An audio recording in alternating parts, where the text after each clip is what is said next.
చూసారా సూపర్ కదా అసలు. ఉం? వైద్య పరీక్షలు లేకుండానే హెల్త్ ఫిట్నెస్ సర్టిఫికెట్లు ఇచ్చేస్తున్నారంట. వందలాది మంది ఉద్యోగులకు సర్టిఫికెట్లు జారీ. ఒక్కో అభ్యర్థి నుంచి 10,000 నుంచి ₹1,00,000 వసూళ్లు. సూర్యాపేట జిల్లా ప్రభుత్వ ఆసుపత్రి వైద్యుడిపై పలు రకాల ఆరోపణలు. జిల్లా వైద్య ఆరోగ్య శాఖ అధికారికి ఫిర్యాదు చేసిన చర్యలు మాత్రం శూన్యం అంట. ఎంత దారుణం అంటే ఇష్టానుసారంగా ఎటువంటి వైద్య పరీక్షలు చేయకుండానే ఫిట్నెస్ సర్టిఫికేట్ ఇచ్చేస్తున్నారు. ఎక్కడ మనకి సూర్యాపేట కదా, సూర్యాపేట జిల్లా ప్రభుత్వ ఆసుపత్రిలో జరిగిన అవినీతి వ్యవహారం ఇప్పుడు జిల్లా వ్యాప్తంగా కలకలం రేపుతుంది. ఇక్కడ ఎటువంటి ఫిట్నెస్ టెస్టులు చేయకుండానే డబ్బులు ఇచ్చే పర్మిషన్స్ ఇచ్చేస్తున్నారంట. మా ప్రతినిధి సురేష్ ఉన్నాడు. సురేష్, చెప్పండి పూర్తి వివరాలు. అసలు ఏం జరుగుతుంది ఇక్కడ సూర్యాపేటలో?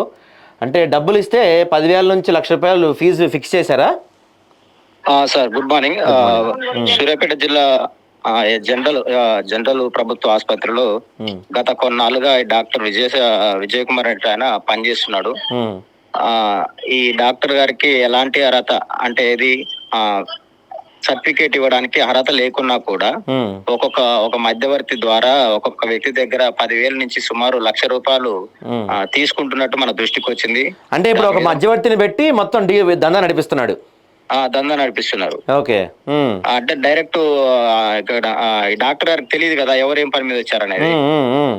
బయట ఒక వ్యక్తి ఉండి ఇవన్నీ అబ్జర్వేషన్ చేసి వాళ్ళు ఏం పని మీద వచ్చారో తెలుసుకొని ఇట్లా ఒక సంతకం కావాలి గెజిటెడ్ ఆఫీసర్ డాక్టర్ గారిది ఫిజికల్ సర్టిఫికేట్ కోసం అని చెప్పేసి చెప్తే అప్పుడు ఈ మధ్యవర్తి వెళ్ళి డాక్టర్ గారితో కన్సల్ట్ అయ్యి ఇతను కుమ్మక్కయ్యి మినిమం ₹10,000 నుంచి ₹1,00,000 వరకు వసూలు చేసి ఈ తతంగం అంతా గత 3 ఏళ్లుగా సూర్యాపేట జిల్లా కేంద్రంలో కొనసాగుతుంది. 3 సంవత్సరాల నుంచి. 3 సంవత్సరాల నుంచి. అబ్బో. ఓకే. ఇదే విషయంలో గతంలో ఉన్న సూపరింటెండెంట్ గారు కూడా పూర్తి ఎంక్వైరీ చేసి గతంలో ఇతను ఒకసారి సస్పెండ్ చేసినట్టు కూడా మనకు సమాచారం ఉన్నది. ఎవరిని ఇప్పుడు ఈ డాక్టర్ ఎవరైతే ఉన్నారో ఆ డాక్టర్ ని పేరేంటి? డాక్టర్ పేరు విజయ్ కుమార్. ఓకే. సస్పెండ్ చేశారు గతంలో. మళ్ళీ తర్వాత మళ్ళా ఉన్నతాధికారులను మళ్ళా ఏదో డబ్బులు ఇచ్చి మేనేజ్ చేసుకొని మళ్ళీ పోస్టింగ్ తీసుకొని సేమ్ ప్లేస్ కి పోస్టింగ్ వచ్చాడా? మళ్ళీ అక్కడ పనిచేస్తున్నారు. అంటే గతంలో వేరే దగ్గర పనిచేస్తున్నప్పుడు ఇది జరిగింది.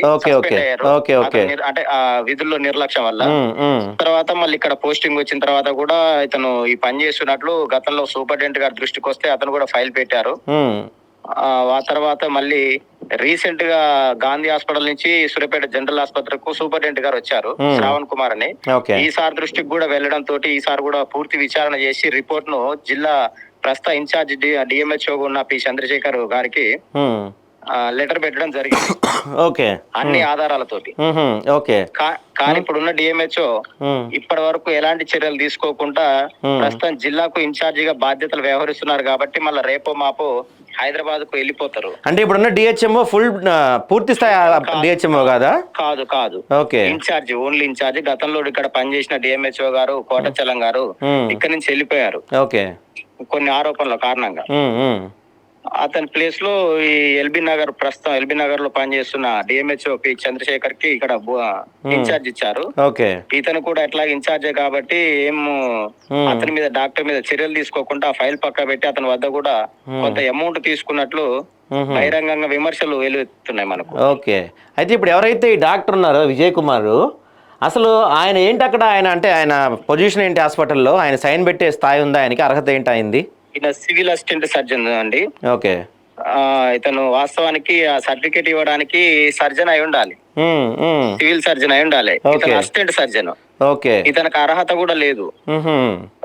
అది స్టాంప్ ప్యాడ్ ఒకటి మోర్ ఒకటి బండ్లో పెట్టుకొని ఎవరన్నా రాగానే సప్పున తీసి అతనే మోరేసి అతనే గ్రీన్ పెన్ తో సంతకం పెట్టి వాళ్ళకు ఫిజికల్ సర్టిఫికేట్ ఇచ్చేస్తున్నారు. అంటే అసలు ఈ హాస్పిటల్లో సర్జన్ లేరా? ఉన్నారు కానీ వాళ్ళు ఎవరు పెట్టరు. పెడితే ఏమైతుందో తర్వాత ఏ పర్పస్ లో వచ్చారో, ఇది ఫేకా, ఇది నిజమా, వాళ్ళు అసలు జెన్యున్ పర్సన్సా కాదన్న డౌట్ తోటి కొంతమంది డేర్ చేయరు. సో సర్జన్ ఉన్నప్పటికీ కూడా అసిస్టెంట్ సర్జన్సీ దందా నడుపుతున్నాడు. ఓకే. ఈ విషయంలో పూర్తి స్థాయిలో డిఎంహెచ్ఓ గారు నిర్లక్ష్యం వల్ల ఇది ఇట్లా నడుస్తుంది. ఇప్పుడు డిహెచ్ఎంఓ వివరణ అడిగే ప్రయత్నం చేశారా మీరు? చేశాము, నిన్న చరవాణి ద్వారా ఫోన్ చేశాము, రెస్పాండ్ కాలేదు. మరి ఈ విజయ్ కుమార్ ఏమన్నా అడిగే ప్రయత్నం చేశారా మీరు దీనిపైన? మనం అతనే తప్పు చేశాడు కాబట్టి అతన్ని మనం ఎట్లా అడగలుగుతాం? ఓకే. అతను తప్పు చేసినప్పుడు మనం అతను అడిగితే నేనేం చేయలేదు, నాకు అవసరం లేదు, నేను ఎట్లా చేస్తా? నేను ఎవరికి ఇవ్వలేదు పెట్టలేదు అని అంటారు కదా. అసలు ఈ వ్యవహారం మొత్తం బయటికి ఎలా వచ్చింది? వ్యవహారం అంతా మామూలుగా ఇక వాళ్ళకి వీళ్ళకి సర్టిఫికేట్లు ఇస్తారని చెప్పేసి గతంలో ఎంక్వైరీ చేసిరు కదా. ఎంక్వైరీ చేస్తే యాక్షన్ తీసుకోలేదు తన మీద. మళ్ళీ ఇప్పుడు కూడా అదే వ్యవహారం చేస్తుంటే మన సూపరింటెండెంట్ ఏరియాస్ ప్రెసెంట్ ఇప్పుడున్న area hospital superintendent Shravan Kumar DMHO గారికి లెటర్ పెట్టిరు. ఆ విషయాన్ని మన దృష్టికి వచ్చింది. అప్పుడు మనం దాన్ని ఎంక్వైరీ చేసి నిజ నిర్ధారణ చేసుకున్న తర్వాతనే మనం కథనం రాయడం జరిగింది. Right Suresh, right. Thanks for the thank you sir. So అంటే అక్రమాలు చేయటం, అవినీతి చేయటానికి ఎన్ని దారులు ఉంటాయో అన్ని దారులు ఎత్తుక్కుంటారండి మనోళ్ళు. అసలు ఇక్కడ ఈ డాక్టర్ విజయ్ కుమార్ అనే వ్యక్తి సర్జనే కాదంట, అసిస్టెంట్ సర్జన్ అంట. ఏదైతే ఈ అంటే ఇప్పుడు గ్రూప్ 4 కానీ గ్రూప్ 2 కానీ కొన్ని జాబ్స్కి ఏమవుతుందంటే ఫిట్నెస్ సర్టిఫికేట్ కావాలన్నమాట. అంటే లోకల్ హాస్పిటల్ నుంచి, ఒక గవర్నమెంట్ హాస్పిటల్ నుంచి ఒక ఫిట్నెస్ అంటే వీడు ఆరోగ్యపరంగా అంతా బాగున్నాడు, వీడికి ఉద్యోగం ఇస్తే చక్కగా చేస్తా, అంటే హెల్త్ పరంగా చక్కగా ఉన్నాడు, వీడికి ఏం రోగాలు లేవని చెప్పి ఒక సర్టిఫైడ్ సర్జన్ ఏం చేయాలంటే ఒక స్టాంప్ వేసి ఆయన దానిపైన ఆయన పేరుతో, ఒక హాస్పిటల్ పేరుతో ఆయన పేరుతో ఒక స్టాంప్ ఉంటుంది. ఆ స్టాంప్ వేసి గ్రీన్ పెన్తో సంతకం పెట్టి ఇవ్వాలి. ఇస్తే దాన్ని వాడు వెళ్ళి సబ్మిట్ చేసుకుంటే వాళ్ళు ఓకే దీన్ని చూసి పలానా హాస్పిటల్ పలానా డాక్టర్ ఇచ్చారని చెప్పి ఓకే అనుకొని వాడిని కన్సిడర్ చేస్తారు. కానీ దీంట్లో కూడా అసలు మనోడు విజయ్ కుమార్ అనే అతను సర్జన్ కాకపోయినా అసిస్టెంట్ సర్జన్ అయినా కూడా స్టాంప్ వేస్తూ గ్రీన్ పెన్తో సంతకాలు పెడుతూ ఫిట్నెస్ సర్టిఫికెట్లు ఇచ్చేస్తున్నాడు. గతంలో కూడా ఈ పెద్ద మనిషి పైన, విజయ్ కుమార్ అనే డాక్టర్ పైన గతంలో కూడా ఇలాంటి ఆరోపణలు ఏవో వస్తే సస్పెండ్ చేశారంట. సస్పెండ్ చేస్తే మనకు తెలిసిందే, గవర్నమెంట్ హాస్పిటల్ సస్పెండ్ చేస్తే ఉంది, పై అధికారికి ఎంతో కొంత లంచం ఇచ్చుకుంటే వేరే చోట మళ్ళీ పోస్టింగ్ వస్తుంది. నేను ఎప్పటి నుంచో చెప్తున్నా ఇదే మాట, ప్రతిసారి నేను చెప్తున్న మాట ఇదే. ఎవరైనా ఒక ప్రభుత్వ అధికారి, వాడు ఎవడన్నా కానివ్వండి, ప్రభుత్వ అధికారి ఏదైనా తప్పు చేస్తూ దొరికితే, అంటే లంచం తీసుకుంటూనో ఇలాంటి తప్పులు చేస్తూ దొరికితేనో వాళ్ళని చేయాల్సింది సస్పెండ్ కాదు, వాళ్ళని సర్వీస్ నుంచి రిమూవ్ చేసి పడేయాలి. ఎందుకంటే మీరు సస్పెండ్ చేస్తారు, వాడు ఏం చేస్తాడంటే ఏదో ఒక ఇంకో అధికారం కాళ్ళు గడ్డాలు పట్టుకొని డబ్బులు ఇచ్చో ఇంకేదో చేసో మళ్ళీ పోస్టింగ్ తెచ్చుకుంటాడు. ఈ సంవత్సరం పాటు ఖాళీగా ఉన్నదంతా కూడా పోస్టింగ్ తెచ్చుకున్నాక 6 నెలల్లో సంపాదిస్తాడు వాడు. ఎందుకంటే ఎక్కడెక్కడ ఎలాంటి బొక్కలు ఉంటాయో, ఎక్కడెక్కడ ఎలాంటివి ఉంటాయో అలా తెలుసు కాబట్టి ఏ ప్రభుత్వ అధికారైనా తప్పు చేస్తే ఒకసారి దొరికితే సస్పెండ్ కాదు, రిమూవ్ చేసి పడేసేయండి సర్వీసెస్ నుంచి. చాలామంది నిరుద్యోగులు తెలంగాణలో ఉద్యోగాలు లేక రోడ్లపై తిరుగుతున్న వాళ్ళు లక్షల్లో ఉన్నారు, వాళ్ళని ఆదుకోండి. ఇలాంటి వాళ్ళని మీరు పెంచి పోసిన వాళ్ళు ఎటువంటి ఉపయోగం లేదు. సూర్యాపేట జిల్లా ప్రభుత్వ ఆసుపత్రిలో జరిగిన అవినీతి వ్యవహారం జిల్లా వ్యాప్తంగా కలకలం రేపుతుంది. వైద్య పరీక్షలు నిర్వహించకుండానే వందలాది మందికి హెల్త్ ఫిట్నెస్ సర్టిఫికెట్లు జారీ చేసినట్టు ఆరోపణలు వెలువెత్తున్నాయి. ప్రభుత్వ ఆసుపత్రిలో సివిల్ అసిస్టెంట్ సర్జన్గా విధులు నిర్వహిస్తున్న డాక్టర్ విజయ్ కుమార్ అభ్యర్థుల నుంచి ఒక్కొక్క సర్టిఫికెట్కు 10,000 నుంచి ₹1,00,000 వసూలు చేస్తున్నాడు. అది కూడా సార్ చూసారు తెలివిగా ఒక మధ్యవర్తిని పెట్టుకున్నాడంట. సార్ ఒక మీడియేటర్ని పెట్టుకొని ఎవరన్నా హాస్పిటల్కి వచ్చి, అంటే ఇప్పుడు ఇదంతా మౌత్ పబ్లిసిటీ కదా, అరే నీకు సర్టిఫికేట్ కావాలంటే అరే పలానా హాస్పిటల్లో పలానా సుబ్బారావు ఉంటాడు, వాడి దగ్గరికి పోరా, వాడి దగ్గరికి పోతే నీ పని అయిపోద్ది అంటాడు. వాడు ఇప్పుడు మనం వెళ్తే మన డ్రెస్సింగు, మన వ్యవహారం, మన కథ, మన జాబు అదంతా చూసి ఒక రేటు ఫిక్స్ చేస్తారు. 10,000 నుంచి ₹1,00,000 వరకు. ఈ దందా 3 సంవత్సరాల నుంచి జరుగుతుందంటండి. 3 సంవత్సరాల నుంచి జరుగుతుందంట ఈ దందా. అంటే ప్రభుత్వం ఇప్పుడు ఇంకో పని కూడా చేయాలి. ఈ 3 సంవత్సరాల్లో ఈ హాస్పిటల్ సర్టిఫికెట్తో ఎవరెవరైతే వచ్చారో వాళ్ళందరినీ కూడా క్యాన్సిల్ చేయాలి. ఫిట్నెస్ సర్టిఫికేట్ తీసుకొని ఈ సూర్యాపేట ప్రభుత్వ జనరల్ ఆసుపత్రి డాక్టర్ విజయ్ కుమార్ లెటర్ హెడ్తో ఆయన సంతకంతో ఎవరైతే వచ్చారో వాళ్ళందరిపైన కూడా ఎంక్వైరీ చేయాలి. వాళ్ళందరి ఫిట్నెస్ కూడా ఒకసారి మళ్ళీ రీచెక్ చేయాలి. అప్పుడే కదా మొత్తం బయటపడిద్ది. ఇది ఇక్కడ అసలు విషయం ఏంటంటే Vijay Kumar civil assistant surgeon అయితే ఫిట్నెస్ సర్టిఫికేట్ కొరకు సివిల్ సర్జన్ మాత్రమే మోరీ వేసి గ్రీన్ పెన్తో సైన్ చేయాల్సి ఉంటుంది. కానీ ఈ డాక్టర్ మాత్రం మోరు వేసి అతనే సంతకం పెట్టి డబ్బులు దండుకుంటున్నాడంట. ఒకళ్ళు కాదు అందరూ అంటండి. గత కొంతకాలంగా ప్రభుత్వం నిర్వహించిన గ్రూప్ 4 కానిస్టేబుల్ ఉపాధ్యాయ నియామకాల్లో విజయం సాధించిన అభ్యర్థుల నియామక ప్రక్రియలో భాగంగా ఆరోగ్య ధృవీకరణ పత్రాలు సమర్పించాల్సి ఉంటుంది. అయితే ఈ ధృవీకరణ ప్రక్రియలో తీవ్ర అక్రమాలు చోటు చేసుకున్నాయని తెలిసింది. అభ్యర్థుల నుంచి డబ్బులు తీసుకొని ఎలాంటి వైద్య పరీక్షలు చేయకూడదని సర్టిఫికెట్లు ఇచ్చేశారంట.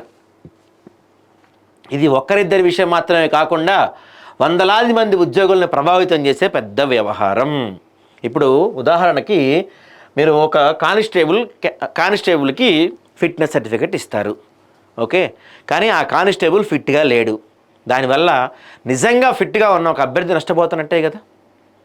పైపెచ్చు ఈ కానిస్టేబుల్ రేపు విధుల్లో చేరిన తర్వాత అనారోగ్య సమస్యలతో సరిగ్గా విధులు నిర్వర్తించలేకపోతే ఎవరికి నష్టం? అంటే మీరు చేసిన దానివల్ల ఒక వ్యవస్థ మొత్తం నాశనం అయిపోయింది. అర్థమవుతున్నా విజయ్ కుమార్ గారు? మీరు చేసిన ఒక పని వల్ల 3 సంవత్సరాల నుంచి మీరు చేస్తున్న ఈ పని వల్ల ఒక వ్యవస్థ మొత్తాన్ని మీరు నాశనం పట్టించారు. మొత్తం కథ ఇక్కడి నుంచి బయటకు వచ్చిందంటండి. ఒక కానిస్టేబుల్ అభ్యర్థి వద్ద వైద్యుడు ₹1,00,000 డిమాండ్ చేయగా చివరికి 70,000 డీల్ కుదిరిందంట. అభ్యర్థి ఏం చేశాడు? ఆ మొత్తాన్ని చెల్లించి సర్టిఫికేట్ పొందాడంట.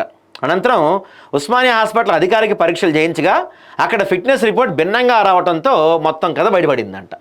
దీంతో ఆ అభ్యర్థి వచ్చి డాక్టర్ని నేను ఇచ్చిన డబ్బులు మొత్తం తిరిగి ఇచ్చేరా బాబు అని చెప్పి గట్టిగా అడిగి గొడవ చేస్తే డాక్టర్ ఆ డబ్బులు తిరిగి ఇచ్చేశాడంట, విషయం బయటపడకుండా చూడమని చెప్పి. సో ఇక్కడి నుంచి కథ బయటకు వచ్చింది. ఆరోగ్య పరీక్షలు లేకుండా సర్టిఫికెట్లు ఇవ్వటం కేవలం అవినీతి మాత్రమే కాదు, ఉద్యోగ నియామకాల నైతికత ప్రమాణాలకు విరుద్ధమని వైద్య నిపుణులు అంటున్నారు. కంటి చూపు, శారీరక దృఢత, శ్వాసకోశ సామర్థ్యాలు వంటి పరీక్షలు లేకుండా సర్టిఫికెట్లు ఇవ్వటం భవిష్యత్తులో తీవ్రమైన ఆరోగ్య సమస్యలు దారితీసే అవకాశాన్ని వారు హెచ్చరిస్తున్నారు. కొందరు అభ్యర్థులు తమ సర్టిఫికెట్ల చెల్లుబాటుపై పలు రకాల సందేహాలు కూడా వ్యక్తం చేస్తున్నారు. మరి దీనిపైన ఈ జిల్లా వైద్య ఆరోగ్య శాఖకి ఫిర్యాదు చేశారు. అసలు అక్కడ జిల్లా వైద్య ఆరోగ్య శాఖ ఆయనకు పైన కూడా ఏదో ఆరోపణలు వస్తే లేడంట. ఇప్పుడు ఎల్బీ నగర్లో ఉన్న శ్రవణ్ కుమార్ అనే వ్యక్తిని ఇన్ఛార్జిగా వేశారు. ఆయన ఏముంది, నేను వచ్చింది 1 మంతే కదా నేను ఉండేది, ఈ 1 మంత్ ఆ విజయ్ కుమార్ దగ్గర ఎంతో కొంత తీసుకొని సైలెంట్ అయిపోయాడు అని కూడా అక్కడ లోకల్గా ప్రజలు చెప్పుకుంటున్నారంట. మరి ఏం జరిగిందో ఈ వ్యవహారం గురించి ఇప్పటికే జిల్లా ప్రభుత్వ ఆసుపత్రి సూపరింటెండెంట్ డాక్టర్ శ్రవణ్ కుమార్ జిల్లా వైద్య ఆరోగ్య శాఖ అధికారి డాక్టర్ పి చంద్రశేఖర్కు వారం క్రితమే లిఖితపూర్వకంగా ఫిర్యాదు చేశారంట. అయితే ఇప్పటివరకు ఎలాంటి చర్యలు తీసుకోకపోవడం ప్రశ్నార్థకంగా మారింది. ఇన్ఛార్జ్ జిల్లా వైద్యాధికారిగా పనిచేస్తున్న డిఎంహెచ్ఓ సూర్యాపేట నుండి బదిలీ కానందున ఫైల్ పక్కన పెట్టి మమ అనాలనే ప్రయత్నం చేస్తున్న ఆరోపణలు వినిపిస్తున్నాయి. జిల్లా మంత్రి, ప్రజాప్రతినిధులు, జిల్లా ఉన్నతాధికారులు దీనిపై స్పందించి సంబంధిత వైద్యుడిపై తక్షణమైన కఠిన చర్యలు తీసుకోవాలని జిల్లా ప్రజలు కోరుతున్నారు. ఈ విషయంపై జిల్లా వైద్య ఆరోగ్య శాఖ అధికారి డాక్టర్ పి చంద్రశేఖర్ను ఫోన్ ద్వారా ప్రయత్నం చేయగా అందుబాటులోకి రాలేదంట సార్. మరి చూడండి, జిల్లా మంత్రి ఏం చేస్తున్నారు, విద్యాశాఖ ఆరోగ్య శాఖ మంత్రి ఏం చేస్తున్నారు? 3 సంవత్సరాల నుంచి జరుగుతుందంట. 3 సంవత్సరాల నుంచి అంటే ఎన్ని వందల మందికి ఫేక్ సర్టిఫికేట్లు ఇచ్చి ఉంటారు, ఎన్ని వేల మంది ఉద్యోగాలను మీరు అడ్డుకొని ఉంటారు, ఎంతమంది అనర్హుల్ని మీరు అర్హులుగా ప్రకటించి వాళ్ళకి ఉద్యోగాలు ఇప్పించి ఉంటారు. ఇప్పటికైనా దీనిపైన సమగ్ర విచారణ జరిపించి ఈ 3 సంవత్సరాల్లో విజయ్ కుమార్ ఎంతమంది సర్టిఫికెట్లు ఇచ్చాడు వాళ్ళందరినీ పిలిపించి పూర్తిస్థాయి విచారణ చేయించి ఎవరికైతే అన్యాయం జరిగిందో, ఎవరైతే అనర్హులుగా మిగిలిపోయారో, ఎవరైతే దీనివల్ల ఇబ్బంది పడ్డారో వాళ్ళందరికీ న్యాయం చేసే విధంగా ప్రభుత్వం చర్యలు తీసుకోవాలని మేము కోరుకుంటున్నాం.